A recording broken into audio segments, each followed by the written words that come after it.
في قصور أوروبا كان اسمها يهمس بالخوف قبل الرغبة. راقصة بلا نسب دخلت قصراً فخرجت بلقب نبيل. مزقت فستانها أمام ملك فاهتز القصر من الصمت. دخنت في وجوه النبلاء وسارت في الشوارع وإلى جانبها دب مقيد بذهب. طردها الشعب واحتمى بها الشباب. ضربت صحفياً بصوت خيل وجعلت موسيقاراً عبقرياً يهرب منها كأنه يهرب من لعنة. إنها لولا مونتيز، راقصة العنكبوت، والمرأة التي دخلت التاريخ كفضيحة وخرجت منه كأسطورة. ولدت عام 1821 في مقاطعة سليجو بإيرلندا، في بيت بسيط لأب جندي بريطاني وأم جميلة تدعى إليزا أوليفر. قبل أن تتجاوز عامها الثاني كانت السفن تحملهم بعيداً نحو الهند، بعد أن صدرت الأوامر بنقل فرقة أبيها العسكرية إلى هناك. وفي الهند انقلبت الحياة تماماً. اجتاحت الكوليرا جسد الأب بعد وصولهم بفترة قصيرة وأنهت أنفاسه. وجدت الأم نفسها أرملة مراهقة في 18 من عمرها، وحيدة مع طفلة في بلد غريب. خوفاً من الفقر لم تحزن طويلاً، وسارعت للزواج من ضابط آخر لتأمين نفسها. وبدلاً من أن تحتضن ابنتها أرسلت طفلتها وحدها على متن سفينة إلى بريطانيا بحجة تلقي التعليم. لكن الحقيقة أنها كانت تتخلص من عبئها للأبد. عاشت لولا هناك 10 سنوات كاملة وحيدة. طيلة هذه الفترة بقيت الأم في الهند غارقة في بذخ الحفلات ومجتمع النخبة. في سن 16 عادت الأم من الهند فجأة. حاولت إجبارها على الزواج من جنرال عسكري ثري، رجل يبلغ 64 عاماً. كانت صفقة تبيع فيها ابنتها لضمان المال والمكانة. هذا الجشع هو ما دفع لولا للهرب والزواج سراً من توماس جيمس، هرباً لا حباً. عادا إلى الهند معاً لأن زوجها توماس جيمس كان ضابطاً في جيش شركة الهند الشرقية البريطانية. لكنها اكتشفت سريعاً الزواج لم يمنحها الحرية، بل منحها سيداً جديداً وأوامر جديدة. في قرار كان جريئاً إلى حد الجنون لامرأة في تلك الحقبة تركته، ركبت سفينة وغادرت الهند، تاركة وراءها الزوجة والسمعة والمستقبل المأمون. وحين عادت إلى أوروبا لم تكن تحمل شيئاً، لا مال، لا سمعة، لا خطط، فقط وجه جميل وفكرة جنونية بدأت تتشكل في أعماقها. ظهرت في لندن عام 1843. لم تعد تلك الأيرلندية الهاربة من زوجها، لقد محت ماضيها وابتكرت شخصية لم يكن لها وجود، لولا مونتيز. قدمت نفسها كراقصة قادمة من غرناطة. إسبانيا بالنسبة للأوروبيين كانت رمزاً للعاطفة الجامحة، وهي قررت أن تستغل هذا الوهم. صعدت مسرح لندن لتقدم عرضها الأول. لم تكن تملك مهارة الرقص الاحترافي، وهذا ما جعل أداءها محط تساؤل منذ اللحظات الأولى. وفي ذروة العرض شق صوت حاد هدوء القاعة حين وقف أحد الحاضرين وصرخ: هذه ليست إسبانية، إنها السيدة جيمس. وبدلاً من الانسحاب أو الارتباك أكملت رقصتها ببرود تام حتى النهاية. وفي الصباح التالي شنت الصحف هجوماً قاسياً عليها، لكن تلك الفضيحة فعلت ما لم يفعله الفن. تحولت الكذبة المكشوفة إلى مادة للحديث في كل مكان، وتزاحم الجمهور على أبواب المسرح ليروا تلك المرأة التي تجرأت على خداعهم، لتدرك حينها أن سوء السمعة قد يكون أقصر طريق لاحتلال المشهد. حين احترفت الابنة الرقص باسم مزيف وانتشرت فضائحها المدوية في لندن، شعرت أمها بالعار الشديد أمام مجتمعها، وبدلاً من مواجهة الأمر أو احتواء ابنتها قامت بطباعة بطاقات نعي وعزاء رسمية، وأرسلتها لأصدقائها معلنة أن ابنتها قد انتهت حياتها تماماً. لم تعد لندن تتسع لطموحها، كانت بحاجة إلى مسرح أكبر وعالم يقدر الجرأة كفن بحد ذاته. انتقلت إلى باريس، تلك المدينة التي تصنع النجوم. وفي صالونات باريس الفاخرة التقت بأشهر رجال عصرها. أولهم كان فرانز ليست، أشهر موسيقار في أوروبا. كان في قمة مجده كأعظم عازف بيانو في العالم. كان عمره 33 عاماً عندما التقيا أول مرة عام 1842 في مسرح دريسدن الملكي. لكن الاشتعال الحقيقي بدأ بعدها، حين تقاطعت طرقهما في ردهة مسرح باريسي. جلست بثقة بالغة بجانبه كأنها تعرفه منذ زمن. لم تتودد إليه كباقي النساء، بل نظرت في عينيه مباشرة، وهمست أن موسيقاه لم تطربها، بل أيقظت فيها أحلاماً خطيرة لا يجرؤ الآخرون على تخيلها. وقع ليست في غرامها بعمق جارف. رافقته في جولاته، وعاشا معاً بداية باذخة مليئة بالشغف والترف المطلق. لكن هذا الشغف حمل بذور دماره، فعلاقتهما تحولت سريعاً إلى حرب سيطرة شرسة. ليست لم يكن لامرأة واحدة، لم تقبل أن تكون مجرد رقم في قائمته، ولم يقبل هو التخلي عن عبادة الجماهير. أحال هذا التناقض غرامهما إلى خلافات طاحنة تحطمت فيها الأشياء خلف الأبواب المغلقة. استمر هذا التخبط حتى صباح أحد الأيام، حين قرر ليست الانسحاب والهرب سراً وهي نائمة. أغلق باب الغرفة عليها من الخارج، ورشى حارس الفندق ليمنعها من الخروج ل12 ساعة، تمنحه وقتاً للفرار. والأكثر إثارة أنه ترك مبلغاً مالياً ضخماً في الاستقبال لتغطية ثمن الأثاث الذي كان يعلم يقيناً أنها ستحطمه عندما تستيقظ. لكن الهروب لم يكسرها. خرجت وتتبعته من مدينة إلى أخرى، حتى لحقت به في مدينة بون أثناء احتفالات تدشين نصب بيتهوفن، حفل ضخم يضم 550 شخصاً من أعاظم أوروبا. لم تكن مدعوة، لكنها اقتحمت القاعة كضيفة شخصية له، وقفزت فوق إحدى الطاولات لتكشف مفاتنها أمام الجميع. كان الإحراج لليست قاتلاً، حتى إن المنظمين حرموه من دعوة الاحتفال التالي بعد عقود. بحلول عام 1844 وبعد انتهاء عاصفتها مع ليست، توغلت لولا في عمق الصالونات الأدبية الباريسية، حيث التقت بألكسندر دوما الأب. كان صاحب رواية الفرسان الثلاثة رجلاً يعشق النساء، لكن لولا لم تكن تلك العشيقة الرقيقة، بل كانت تمشي في الشوارع حاملة في حقيبتها مسدساً وصوت خيل. وإذا أغضبها أحدهم أو تجرأ صحفي على كتابة مقال سيء عنها، لم تكن تتردد في التوجه إليه لتضربه بالصوت علانية أمام الملأ. أمام هذا العنف وجد دوما نفسه مذعوراً وعاجزاً.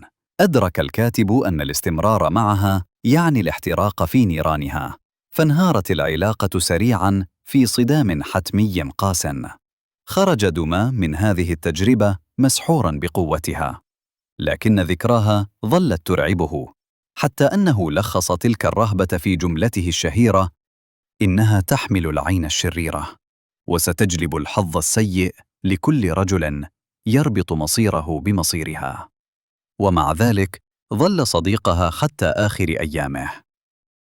غادرت لولا فرنسا لتتجول في أرجاء أوروبا تبحث عن مسرح جديد. كانت تدرك أنها لكي تستعيد سيطرتها على القارة تحتاج إلى سلاح أقوى من مجرد الكذبة الإسبانية، سلاح سيسبقها إلى كل مدينة ويجعل اسمها يتردد بإعجاب في الصالونات. ومن هنا ابتكرت سلاحها الأخطر، رقصة العنكبوت. لم يعرف أحد متى أو كيف ابتكرت هذا العرض، لكنها حولته إلى أشهر مشهد مسرحي في القارة. كانت تصعد إلى المسرح بثقة امرأة تملك الزمن كله، تنتظر حتى يعم الصمت ثم تبدأ.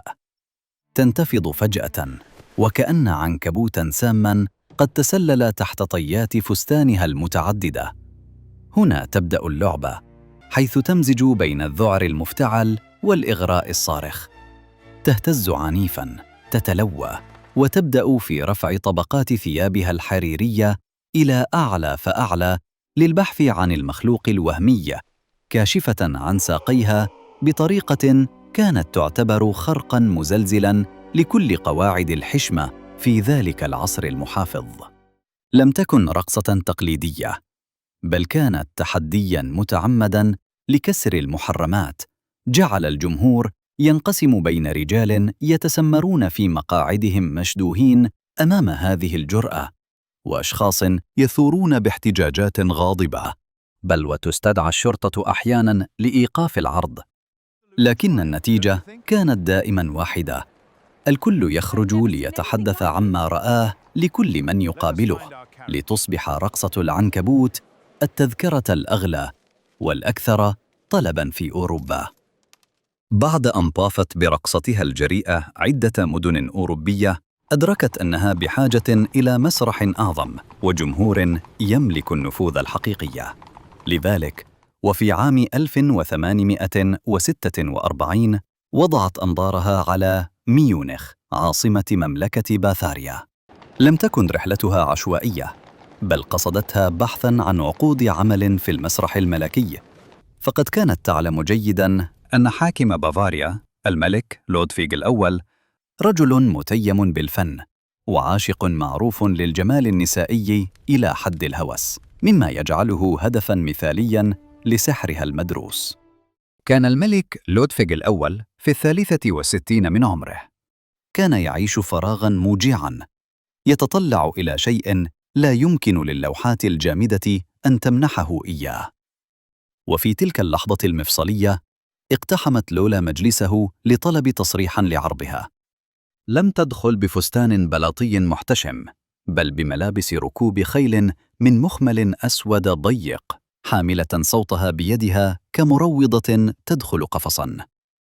حاول حينها أحد مستشاري الملك التقليل من شأنها، وهنا توجهت الأنظار نحو العرش، حيث إن الملك بنفسه سألها عما إذا كان جمالها من صنع الطبيعة أم نتاج الفن والمخادعة. نظرت إلى الملك بابتسامة جريئة، وبدون أي تردد شقت صدرية فستانها المخملي أمام الملأ لتكشف عن صدرها مباشرة، مثبتة للملك بنفسه أن جمالها حقيقي تماماً. سقطت أفواه الحاضرين ذهولاً من هذا الخرق الصارخ لكل قواعد القصر، بينما لم تفارق الابتسامة وجه الملك المسن الذي فقد صوابه ووقع في غرامها منذ تلك اللحظة الفاصلة. لم يكن لودفيغ عاشقاً، كان أسيراً لها، حرمته من جسدها كثيراً، فتحول هوسه نحو قدميها. يركع أمامها، يقبل قدميها بانقياد أعمى. أخضعته طوعاً، سحقت كبرياءه. سماها اللهب الذي أشعل شمعتي، وفي أخرى الخطيئة الجميلة ولا أريد منها توبة. وفي غضون أشهر قليلة لم تعد لولا مجرد راقصة أسرت قلب الملك، بل أصبحت قوة حقيقية في قلب البلاط البافاري. شيد لها لودفيج قصراً فاخراً، ومنحها لقب كونتيسة، فصعقت الأرستقراطية وهي ترى امرأة بلا أصول نبيلة تجلس في قلب السلطة. لكن طموحها لم يقف عند اللقب، بدأت تتدخل في السياسة، تطالب بتعيينات وإقالات، وتضغط على الملك ليطيح بكل من يعارض نفوذها. استقال الوزراء، وأدانتها الكنيسة، وحولتها الصحف إلى رمز للخطر والفضيحة. كانت تستمتع بإغضاب الجميع. كانت تسير في شوارع ميونخ، وإلى جانبها دب صغير بسلسلة ذهبية، وتشعل السيجار الكوبي في الساحات العامة، كأنها تعلن بصمت أنها فوق قواعدهم ومخاوفهم. انقسم الشارع البافاري حولها، طلاب ليبراليون رأوا فيها رمزاً للحرية وأطلقوا على أنفسهم لولستن، ومحافظون رأوا فيها لعنة على المملكة. وفي إحدى المواجهات حاصرها حشد غاضب، فاستدارت نحوهم بهدوء وقالت: أنتم ترتعدون خوفاً من امرأة، فما الذي ستفعلونه ببلد؟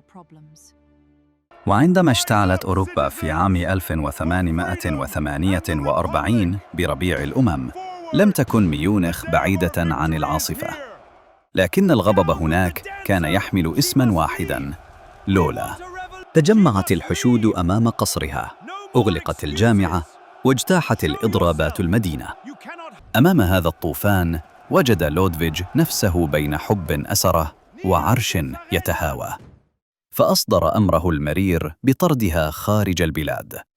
خرجت لولا من ميونخ في عربة تشق طريقها وسط حشود ترشقها بالحجارة والشتائم، لكنها لم تظهر أي انكسار. وبعد أسابيع قليلة من رحيلها تنازل لودفيج عن العرش ليسجله التاريخ كالملك الذي خسر مملكته بسبب امرأة. جابت لولا أوروبا مرة أخرى تبحث عن أمجادها، لكن القارة العجوز كانت قد أنهكتها فضائحها، وبدأت تنظر إليها بفتور مشوب بالفضول. عندها أدركت أن شعلتها تحتاج إلى هواء جديد. في عام 1851 رست سفينتها في نيويورك. عادت إلى المسارح بثقتها المعتادة، وعادت معها رقصة العنكبوت لتقسم الجمهور الأمريكي كما فعلت في أوروبا، نصف يهتف مفتوناً ونصف يدينها غاضباً. لكنها هناك لم تكتف بالرقص، صعدت قاعات المحاضرات وتحدثت عن حياتها، عن بافارية، عن الملوك والثورات، وعن حقوق المرأة بلغة جريئة سبقت زمنها. قالت في إحدى محاضراتها: الرجل الذي يريد أن يتحكم في المرأة يعترف ضمنياً بأنه يخشاها، والخوف ليس حكماً. لكن نيويورك لم تكن إلا البداية، فقد جذبتها رائحة الذهب والمغامرة غرباً نحو كاليفورنيا في ذروة حمى التعدين عام 1853. وهناك بين مسارح خشبية خشنة ورجال غطت وجوههم أتربة المنجم، شعرت لولا أنها وجدت عالماً يشبه فوضاها. رقصت أمام عمال المناجم كما رقصت أمام الملوك، فوقفوا مذهولين يصفقون ويمطرون موطئ قدميها بشذرات الذهب الخالص. وفي تلك الأجواء المشتعلة تزوجت للمرة الثالثة من صحفي شاب يدعى باتريك هول. كان زواجاً سريع الاشتعال، سريع الانهيار. تفاقمت الخلافات بينهما حتى تحولت إلى مشاهد علنية، وبلغت ذروتها حين ألقت بحقائبه وملابسه من النافذة إلى الشارع أمام أعين الناس. وبعده قالت بسخريتها القاسية: الزواج اخترعه من لا يعرفون النساء، والطلاق اخترعته النساء حين تعلمنا. لكن نهاية أمريكا الفوضوية لم تسكتها، ففي صيف 1855 ركبت سفينة شقت بها المحيط ل10 أسابيع نحو قارة جديدة، أستراليا. لم يكن الجمهور هناك يعرف وجهها، لكنه كان يعرف اسمها جيداً. سرعان ما فتحت المسارح أبوابها لها، فقدمت أكثر عروضها جرأة، مسرحية عن نفسها بعنوان لولا مونتيز في بافاريا. لعبت فيها دور نفسها وروت كيف أسقطت الملك. صفق الجمهور لما ظنوه خيالاً مسرحياً، بينما كانت هي تعلم أن الحقيقة كانت أكثر جنوناً من الخيال. ثم قادها بريق الذهب إلى بلارات، قلب مخيمات التعدين الأسترالية. هناك أعادت رقصة العنكبوت، فأثارت فتون عمال المناجم وغضب المحافظين. هاجمها محرر صحيفة بلارات تايمز بعنف، ووصف رقصتها بالانحطاط والفضيحة. لكن لولا لم ترد بمقال. حملت صوت خيل واقتحمت الحانة التي كان يجلس فيها، ثم انهالت عليه بالضرب أمام الجميع وهي تصرخ: هل تجرؤ على إهانة امرأة؟ فر الرجل مذعوراً، وانتشر الخبر كالنار في الهشيم، وبدل أن يدمرها الهجوم تحول إلى دعاية جنونية. نفدت تذاكر عروضها، وأمطرها عمال المناجم بنجيمات الذهب بدلاً من الزهور. لكن الحظ لم يبق حليفها طويلاً، فبعد خلاف مالي عنيف مع مدير أعمالها، هاجمتها زوجته بصوت ثقيل في غرفة مغلقة. وللمرة الأولى خرجت لولا من معركة بجروح حقيقية ودون انتصار. كانت تلك الهزيمة إشارة صامتة، ففي مايو 1856 أبحرت راجعة نحو الغرب. ولكن حين عادت إلى نيويورك لم تعد تلك النجمة المتوهجة التي عرفتها المدينة. كانت امرأة منهكة، مريضة، مثقلة بالديون. تراجعت جاذبيتها وأغلقت المسارح أبوابها في وجهها، وحين انقطع المال وخفتت الأضواء تخلى عنها كل من كانوا يحيطون بها في سنوات المجد. في محاولة يائسة للبقاء في دائرة الضوء، وقفت على المنابر لتلقي محاضرات عن الجمال والأخلاق وشجاعة النساء. لكنها اصطدمت بحقيقة قاسية، فالجمهور الذي كان يدفع ثروته ليشاهد تمرد ملكة الفضيحة لم يكن مستعداً لأن يدفع فلساً واحداً ليسمع منها درساً في الفضيلة. لقد أدركت حينها أن العالم أحب خطاياها ولم يهتم يوماً بحكمتها. وأمام هذا الجحود تلاشت الأضواء تماماً، وانسحبت لولا إلى عزلة باردة في غرفة متواضعة ببنسيون صغير في بروكلين. وفي هذه العزلة القاسية توجهت إلى الكنيسة. جلست في البيوت الدينية الهادئة تحمل مسبحة في نفس الكف التي كانت تقبض بها على الصوت وترفع كأس الخمر. لم تتركها الصحف التي تابعتها بشغف طوال حياتها، بل تابعتها في توبتها لتسخر منها في عناوينها قائلة: ملكة الفضيحة تتعلم الصلاة. في صيف عام 1860 وتحديداً في شهر يونيو دهمتها جلطة دماغية مفاجئة تسببت بشلل نصفي في جانبها الأيسر، فأفقدتها تماماً القدرة على المشي أو أداء حركتها المعهودة، لتصبح حبيسة الفراش. ومع عجزها عن الحركة والنطق بشكل طبيعي انفض الجميع من حولها وتركوها لمصيرها. لم يبق معها في تلك الأيام القاسية سوى صديقتها القديمة السيدة بوكانان، التي التقتها سابقاً في نيويورك، حيث تولت رعايتها الكاملة ووفرت لها المأوى والهدوء، كما أشرفت على قراءاتها وتوجهها الديني الجديد طوال أشهرها الأخيرة. بعد نصف عام من الصراع العاجز، وفي 17 من يناير عام 1861 داخل تلك الشقة الصغيرة في شارع 23 الغربي بنيويورك، انقضت رحلتها تماماً قبل أن تكمل عامها 40. دفنت في مقبرة جرينوود ببروكلين. غاب الجمهور واختفى الصخب، ولم يحضر سوى بضعة أشخاص معدودين. وعلى شاهد القبر البسيط لم يكتب اسم لولا مونتيز، بل كتب اسمها الحقيقي فقط: إليزا جيلبرت. الاسم الذي هربت منه طوال حياتها عاد ليكون كلمتها الأخيرة. دفن جسدها، لكن أثرها بقي يتحرك في أكثر من قارة. في بافاريا لعنوها علناً في الكنائس، وتهامسوا بقصتها سراً في المقاهي.